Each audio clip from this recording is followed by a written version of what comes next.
This hasn't been getting a lot of coverage, and the coverage that it has been getting hasn't been very good, so let's talk about the trail derailment in East Palestine, Ohio.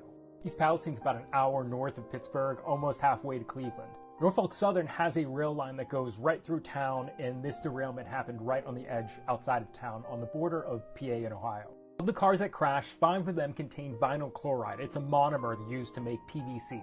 The reporting on this has gotten vinyl chloride confused with polyvinyl chloride, the polymer made out of vinyl chloride. Now, the reason that this distinction is really important is vinyl chloride is very hazardous and very flammable. Polyvinyl chloride is a plastic that's used in like everything. The other thing about vinyl chloride is that it boils at 8 degrees Fahrenheit, so it's shipped in its liquid form. Meaning that when these trains crashed and these started leaking, they weren't just leaking liquid, but they were spewing boiling gas.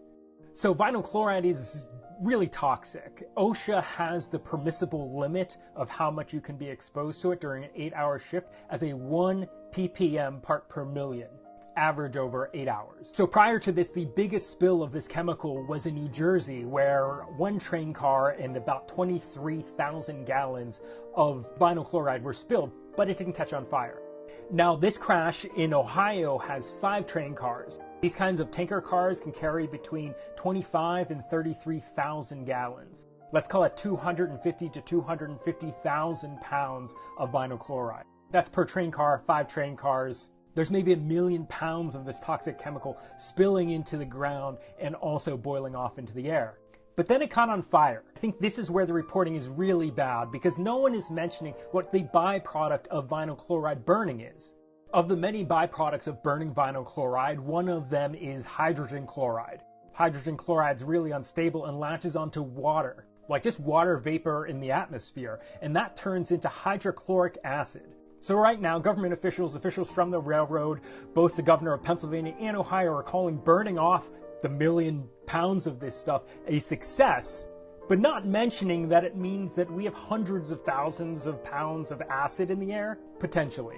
Now, ever since engineering school, I've studied a lot of industrial accidents. I just find it really fascinating, and organizations like the Chemical Safety Board, NTSB, and OSHA all have like really good reports available to the public. I think as a designer, it's really good to learn about mistakes. When looking at these kinds of industrial disasters across time, there are a couple things that are pretty universal across all of them. 1, the responsible party, in this case, Norfolk Southern Railway, always plays down the reality of the situation. Politicians also just repeat the same lines, and then news outlets just repeat the same. So all we're hearing is the responsible party's word. These aren't storm clouds. This is the fucking shit that they burn off, the fucking shit they burn off in East Palestine. This is not fucking storm clouds. Look at it. This is over Darlington.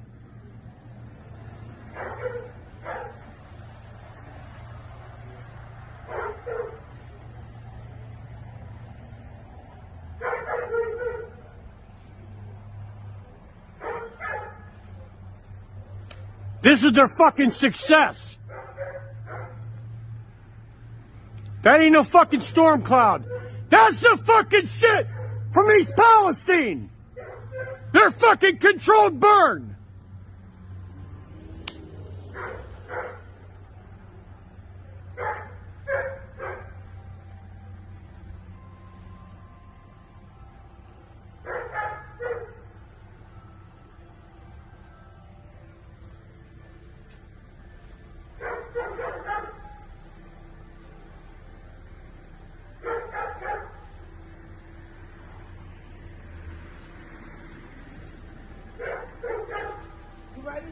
I'm ready. Let's get out of here. I wish we could get the fuck out of here. Motherfuckers. You fucking greedy motherfuckers. Impatient bitches. You could have fucking waited. You could have fucking cold the tanks. You could have transferred the contents. You didn't have to do this. You did it because of time and money. That's exactly why you did it.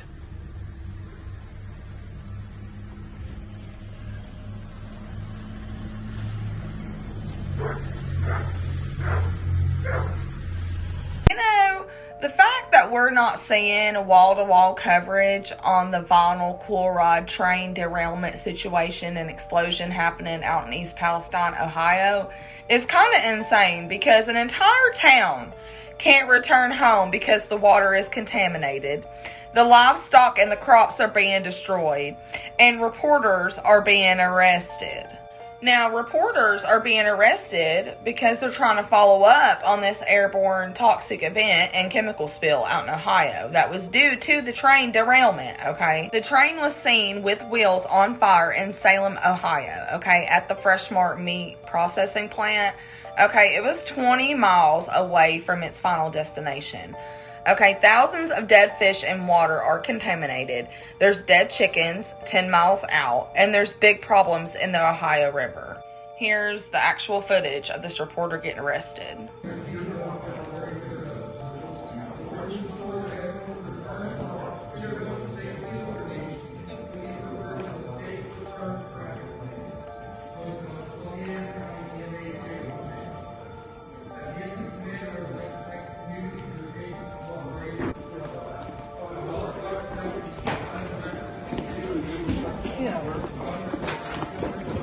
This is bad.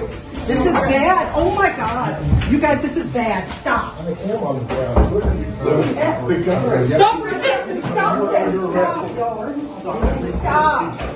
She wouldn't get this. This is so bad. Put your hand on your back. You guys get this. This is bad. Lay flat, please. You guys, he's a national correspondent. You cannot do this. I'm a reporter with News Nation, and it's all being recorded right now. I know it is. This is horrible. Because you can't talk to people about doing their jobs. Oh my God, I cannot believe this. This is horrible. This is what it's like to be a black reporter. in Evan, I'm so 2023. sorry. Evan, I'm sorry. Thank you, Sia. Roll over, sir. Can you please listen to this? Because We will. it hurts. Yeah, that one is a little tight, so we were Oh going my to God. Thank you very much. This is horrible. Can someone help me? Yeah, we're helping you, Evan, I'm sorry. Oh my God. This is horrible. Doing a live shot gets you arrested in there. I got arrested because I was trying to do a live report about what people need to know. And he's been here all week. Yeah, all You week. can't do this.